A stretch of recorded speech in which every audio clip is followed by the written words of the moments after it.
Muy buenas noches, apreciados jóvenes. Dios los bendiga. Hermanos y amigos que pueden acceder a este medio para escuchar la reflexión de la palabra de Dios, el Señor sea bendiciéndonos en esta noche.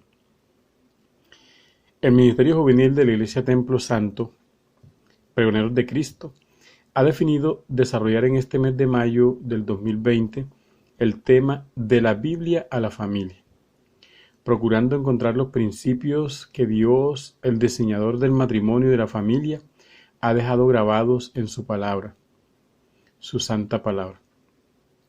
El sábado anterior, la hermana Ellen Coneo nos dio una hermosa enseñanza sobre matrimonio, diseño divino. Sé que todos los cristianos estamos completamente de acuerdo que Dios, nuestro Padre Celestial, es el diseñador del matrimonio y la familia.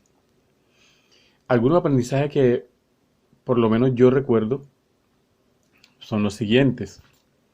Dios instituyó el matrimonio y la familia con el propósito de reflejar su imagen ante toda la creación para glorificarlo a Él en la tierra. Otro, inferimos que hombre y mujer, con diferencias definidas por Dios, somos complemento, completos en unidad para cumplir el propósito de glorificarlo a Él. Cuando el matrimonio no funciona es por haber perdido el propósito para el cual fue constituido. Dejamos los principios establecidos por su diseñador y anteponemos los nuestros, que por defecto son egoístas. Nuestro egoísmo lo que logra es dañar nuestra pareja y familia. Otro aprendizaje es que en el matrimonio ya no somos dos, sino uno. Y es el reflejo de la gloriosa relación de Cristo con su iglesia, como nos lo dice Efesios, ¿cierto? Y otros textos en la palabra, que nos enseñan los valores fundamentales para el matrimonio y la familia. En la praxis de la vida matrimonial y la familia tenemos dificultades a todo nivel. Toda familia lo vive, toda pareja lo vive. Se generan por nuestras diferencias y por nuestros egoísmos, pero el diseñador tiene abundante gracia para ayudarnos con su amor, ser el reflejo de su gloria. El consejo de la palabra es que busquemos constantemente el diseño original del matrimonio para que glorifiquemos a Dios. Como resultado tendremos la felicidad y la plenitud de vida. Hoy, hermanos, veremos que cuando nos alejamos del diseño original de Dios para nuestro matrimonio y familia, generamos conflictos y destrucción. El tema, impacto de la caída en la familia y a quién recurrir. Tenemos como ejemplo, vamos a tomar como ejemplo la familia de David, y el contexto va a ser 2 de Samuel, capítulos 11 y 12. En el segundo libro de Samuel vamos a tener de contexto esos dos capítulos. Van a haber otras lecturas también que tendremos en cuenta. Para iniciar, quisiera que miráramos un poco quién es David. Su genealogía. David nació en Belén, en el territorio de la tribu de Judá. Es hijo de Isaí. Su madre no la menciona la Biblia, nuestra Biblia no la menciona, pero el Talmud, que es el código civil y religioso judío sobre las leyes de ellos, la identifica como Nisebet, hija de Adael. Además, la Biblia sí nos dice que David tenía 7 hermanos, y él es el menor de todos ellos. 1 Samuel 17:12. En Ruth, capítulo 4, versos 18 al 22, vamos a encontrar esa genealogía de David. David es el descendiente de la 10ª generación de Judá. No lo voy a leer, pero tú puedes buscarlo en algún momento. Él es el descendiente de la 10ª generación de Judá, de la tribu de Judá, que Judá, recordemos, es el 4.º hijo del patriarcado de Israel. Judá tuvo a Fares, primera descendencia. Fares tuvo a Esrón, Segundo, Errón a Ram, 3. Ram a Aminadab, 4. Aminadab a Nazón, 5. Nazón a Salmón, 6. Salmón a Boz, 7. Boz es el que fue marido de Ruth la Moabita. Boz tuvo Obed, 8. Obed a Isaí, 9. Isaí es el padre de David, que es la 10ª generación en esta descendencia. Valga recordar que esta tribu y esta descendencia es la línea mesiánica por la cual vendría el Mesías, el Cristo. Bien, el reino de Israel bajo el mando de David en ese momento había llegado a ser el gobierno o el reino más poderoso de ese mundo. A pesar de todos los logros que David tuvo, vemos que el pecado limita seriamente la extensión del territorio de Israel. Dios le había prometido a David mantener su descendencia de tal modo, como lo dice el texto, si pudiere invalidar mi pacto como el día y mi pacto con la noche, de tal manera que no haya día ni noche a su tiempo, podrá también invalidarse mi pacto con mi siervo David. Jeremías 33, 20 al 21. Qué gran pacto, qué gran promesa, ¿cierto? Pero tiene que actuar, Dios tiene que actuar sobre el pecado que es gravísimo de David. Yo quiero invitarles a que leamos un pasaje en el segundo libro de Samuel, el capítulo 12. Voy a permitirme leer los primeros 15 versos, más o menos los 15. Dice la palabra de Dios. Jehová envió a Natán a David, y viniendo a él le dijo, había 2 hombres en una ciudad, el uno rico y el otro pobre. El rico tenía numerosas ovejas y vacas, pero el pobre no tenía más que una sola corderita que él había comprado y criado, y que había crecido con él y con sus hijos juntamente, comiendo de su bocado y bebiendo de su vaso, y durmiendo en su seno, y la tenía como una hija.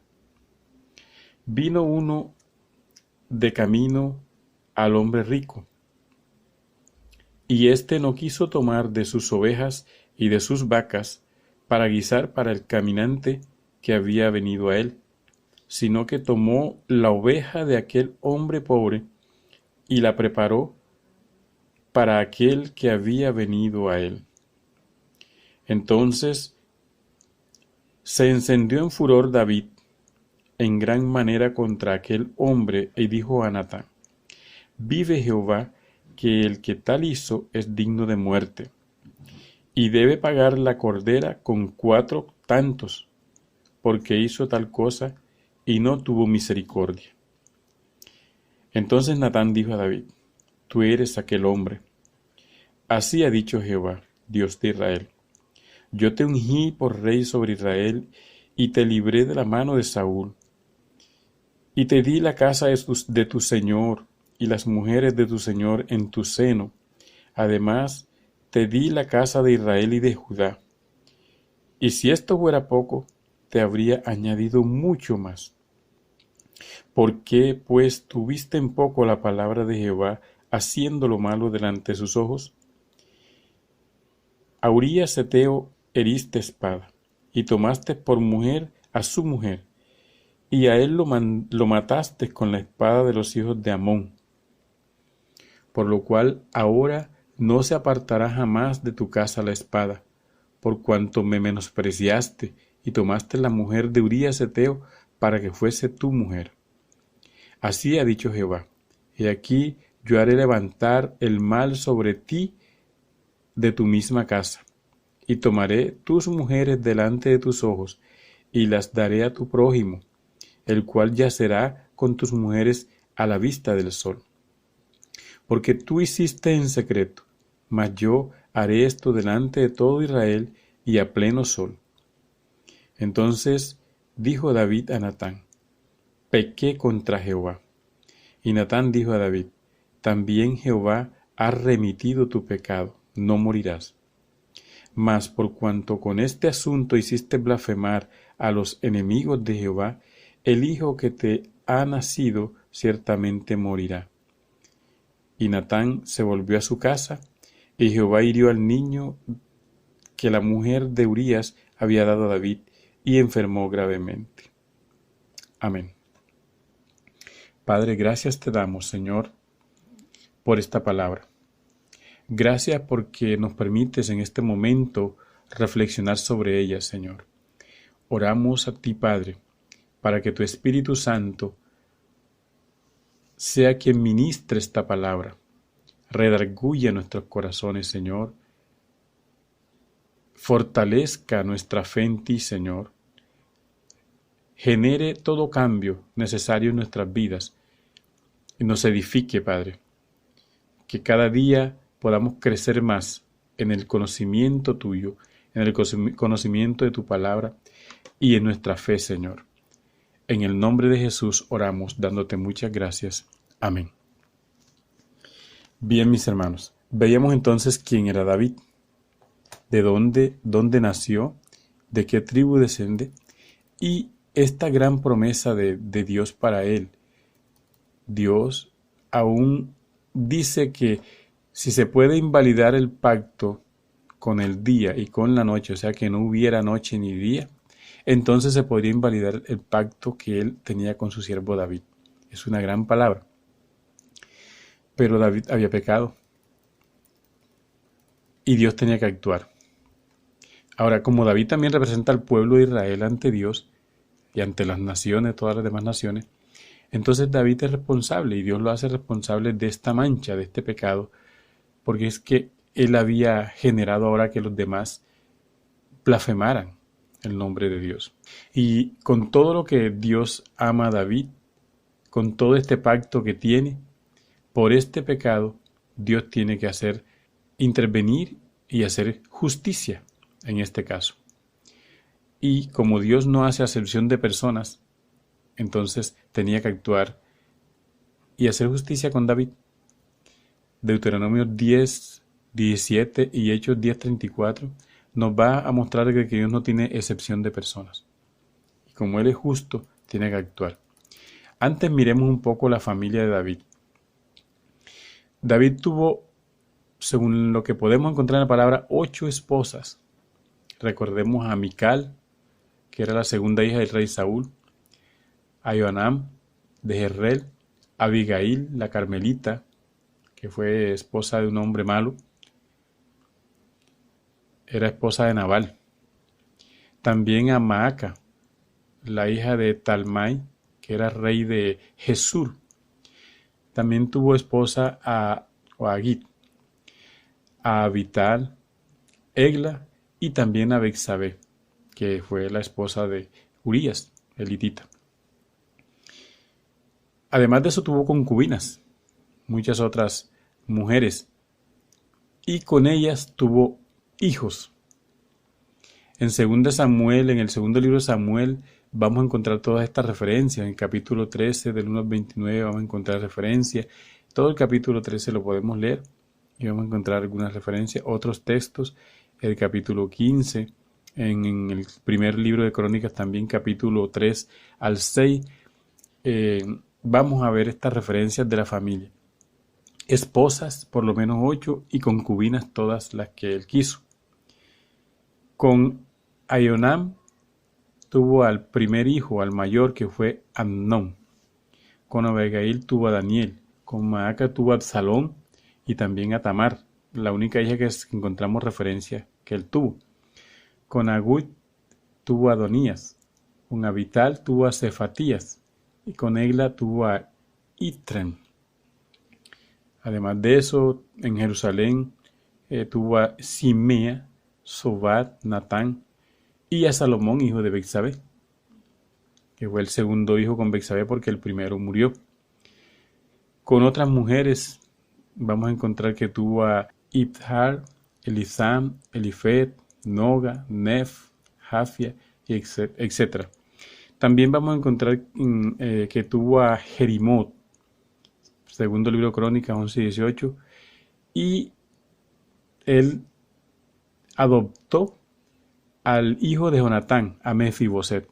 Entonces, más o menos 21 hijos encontramos que tuvo con varias esposas y también con otras mujeres. Y para que podamos de pronto comprender un poco quién fue David y cómo fue su familia. Si recordamos lo que la Señor nos enseñó el sábado, lo enseñó Ellen, este no es el proyecto original de Dios. Podemos ver que es bastante lejos de lo que Dios ha dispuesto desde el principio.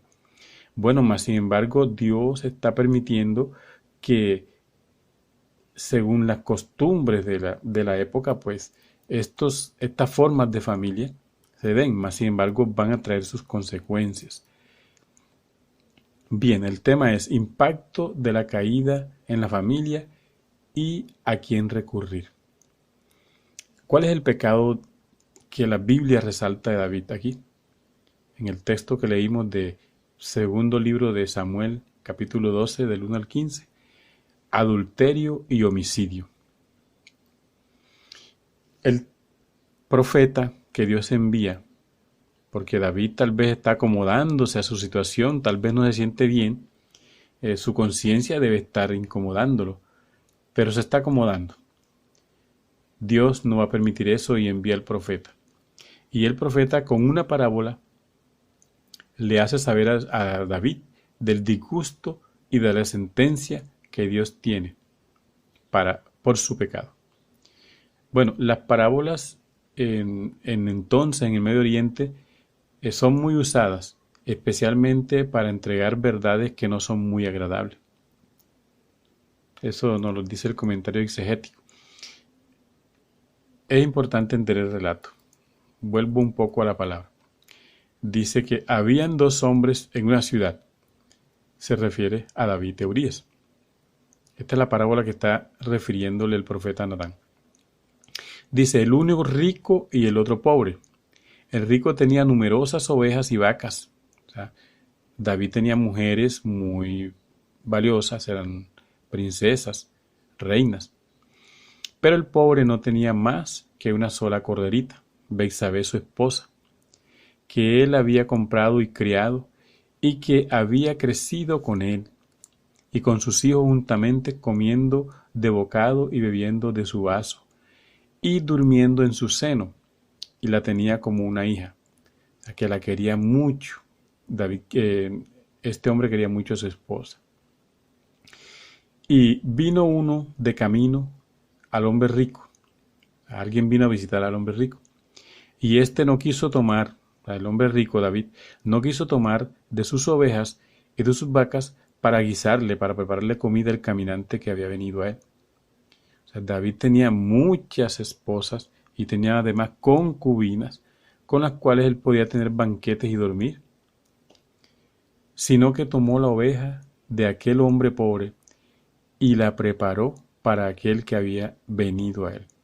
Tomó a Betsabé para sí mismo. David se indignó de tal manera cuando el profeta Natán le refiere esta parábola, y él dice, el que tal hizo es digno de muerte, y debe pagar la cordera con 4 tantos más. O sea, debería devolverle al agraviado su cordera y además 4 animales más. Porque hizo tal cosa, dice, y no tuvo misericordia. Entonces dijo Natán a David, tú eres aquel hombre. Está en el verso 5 al 7. Las terribles palabras dadas por Natán de parte de Dios traspasaron el corazón de David. Despertaron su conciencia adormecida por el pecado y lo hicieron caer de rodillas.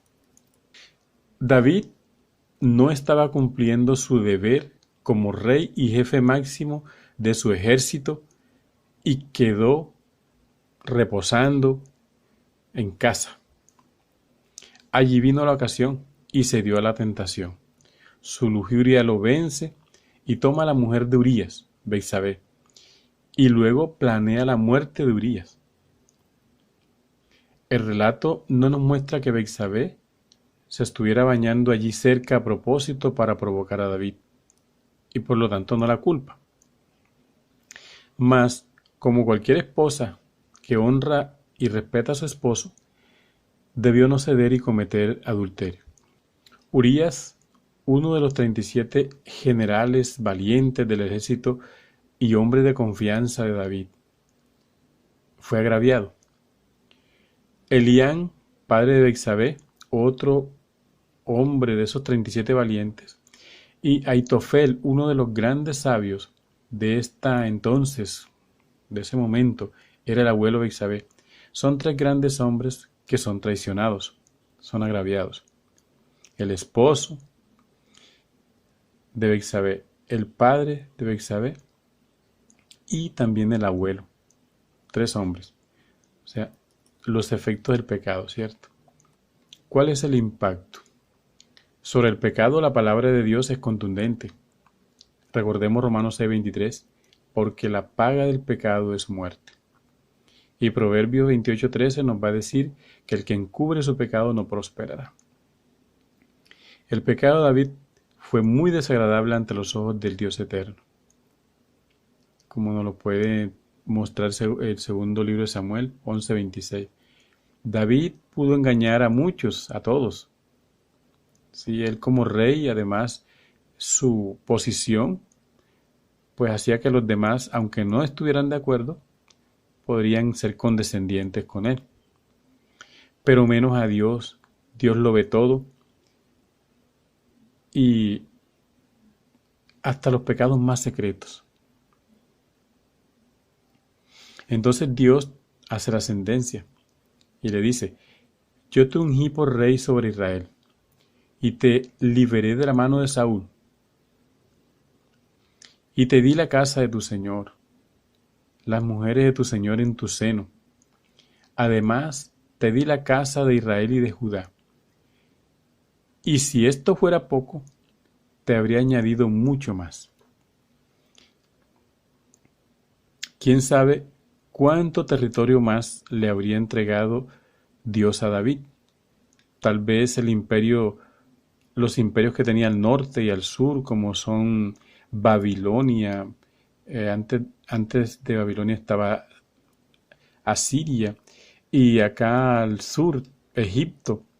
Sí, si David había recuperado todas esas tierras y era un reino que era temido por los demás, además estos otros imperios estaban en decadencia, Dios pudo darle dominio sobre todo eso. Pero el pecado de David trunca todo esto. Así estos pueblos hubieran podido conocer el verdadero Dios, la verdad de Dios para ellos, hubieran podido dejar sus idolatrías. La historia hubiera cambiado mucho en toda esa región. Pero un pecado daña todo este proceso, todo este proyecto de Dios. Podemos reflexionar, hermanos, cuánto afecta apartarnos de las verdades de Dios y ser presos del pecado. David fue afectado gravemente. Es muy común, tal vez para muchos, creer que como nadie sabe, nadie me vio que yo pequé, todo está bien. Bueno, ante Dios no hay nada oculto. Pero esta actitud puede traer graves consecuencias psicológicas, emocionales y en todas las áreas de mi vida. Para David, personalmente, él fue afectado gravemente. Psicológicamente fue afectado, emocionalmente, socialmente, físicamente fue afectado, en su espiritualidad también y misionalmente. Hay perturbación, hay culpabilidad, tristeza, mucho dolor, hay rechazo, desconfianza, traición, hay inapetencia y debilidad, viene el estrés, las enfermedades, hay separación de Dios, hay silencio de Dios. Caer de la gracia de Dios y en la maldición es duro. Y por todo eso anterior, mi vida profesional, laboral y ministerial está afectada. A nivel familiar, vamos a encontrar que, según el texto, para David acarreó graves consecuencias. La muerte de su hijo, el hijo de él con Betsabé, que aún no tenía ni nombre, era la evidencia y el recuerdo de su culpabilidad. Murió. La violación y maltrato de su hija Tamar por parte de Amón. La muerte de su primogénito Amón por parte de Absalón, vengando el acto de violación que él había cometido con Tamar. La muerte de Absalón por su guerra civil contra su padre. Tuvo que morir allí. También la muerte de Aitofel, que era el padre de su suegro, porque él se alió a Absalón. Entonces también muere. Y luego la muerte de Adonías, que otro de sus hijos, que más tarde, ya cuando reinaba Salomón, traiciona a Salomón y también muere. El pecado, la rebeldía y desobediencia a Dios traerá castigo y consecuencias. Toca asumir el costo.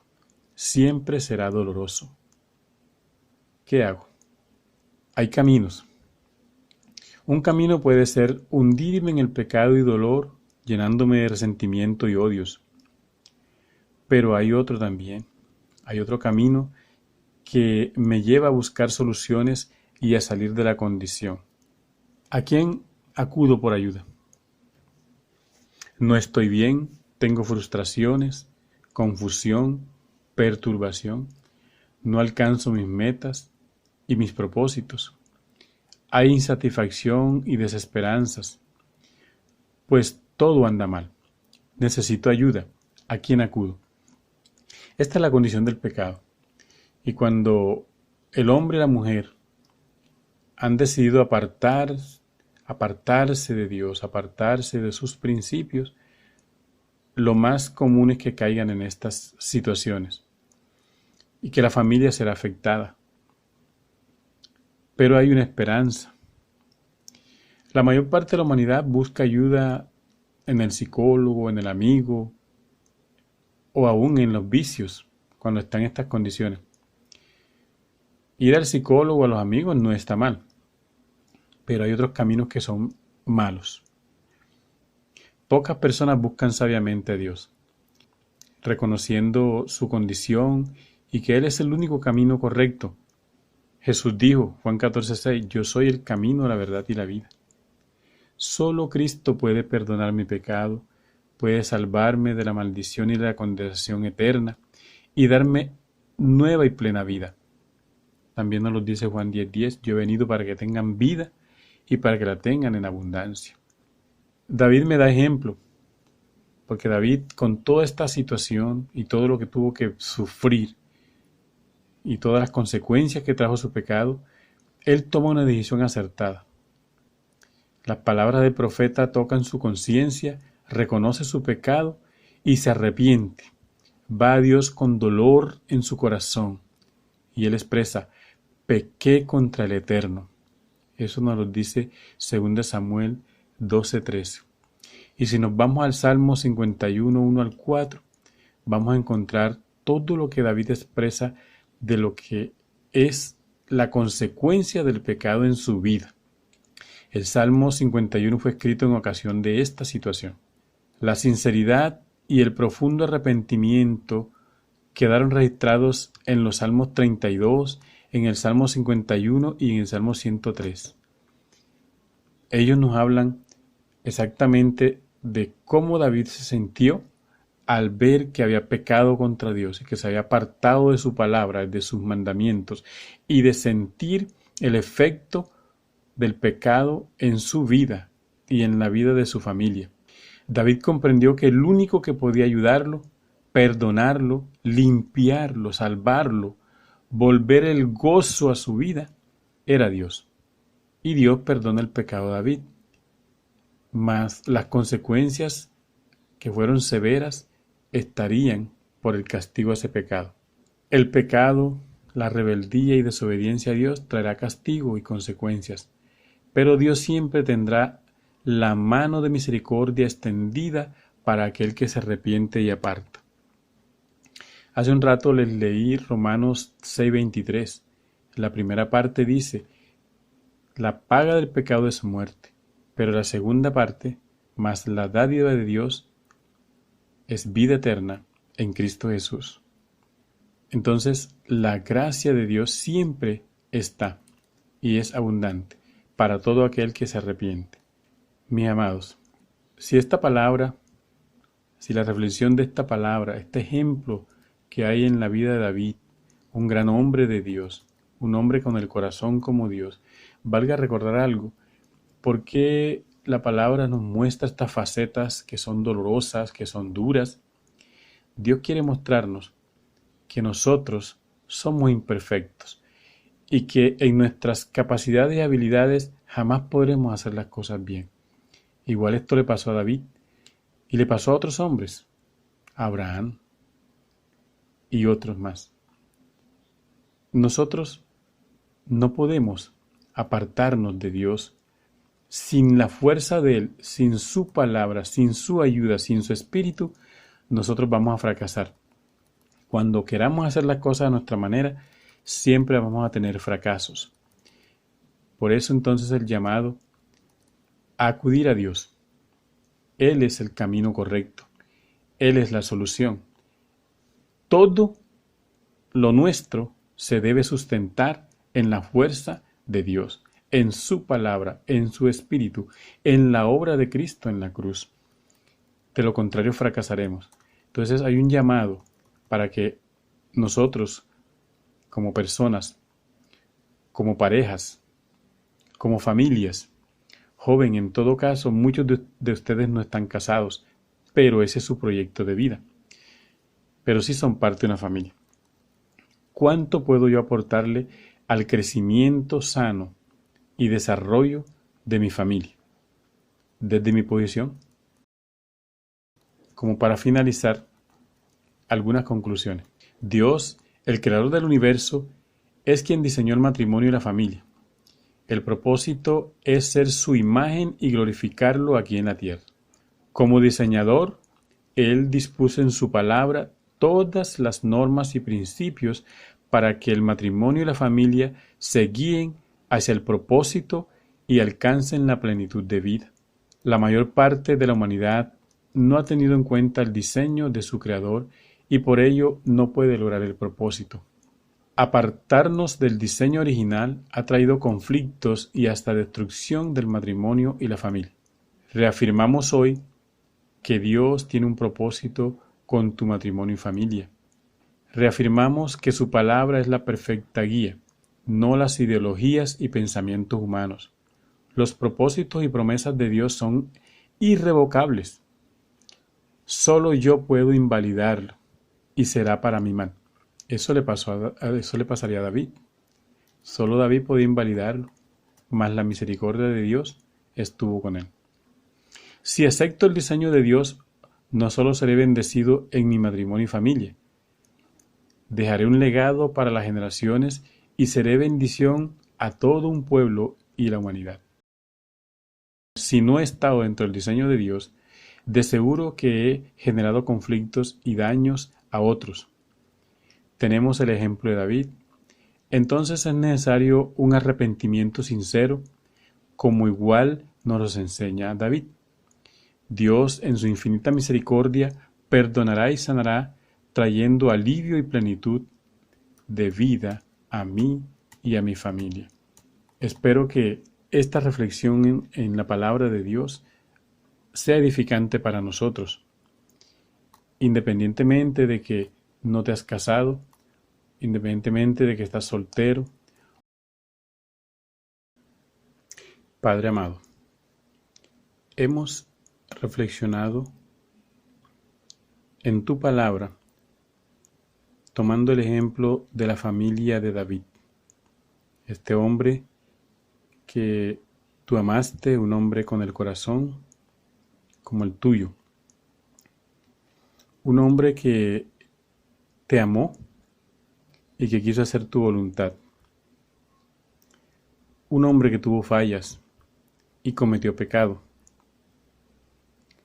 y que tuvo consecuencias graves en su familia, en su vida, en todas las áreas de su vida. fue afectado por este pecado. Pero un hombre que también tuvo la capacidad de reconocer su pecado, de arrepentirse, y tú extendiste tu brazo de misericordia con él, Señor. Gracias por este ejemplo y te ruego que el reflexionar en esta palabra, Señor, sea edificante para cada hermano y hermana, para cada amigo que escucha esta reflexión, edifique sus vidas.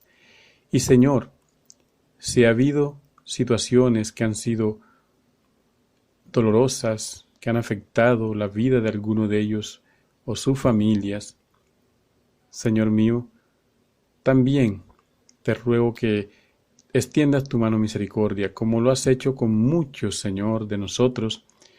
Padre, que hoy tu Espíritu Santo ministre, Señor, y que Él esta palabra la use para edificación, para fortaleza, para sanidad, para salud de cada familia y de cada persona. Muchas gracias, Padre. A ti damos la honra y la gloria, porque también podemos reconocer de que cuando queremos hacer las cosas a nuestra manera, tenemos dificultades, vamos a tener fracasos.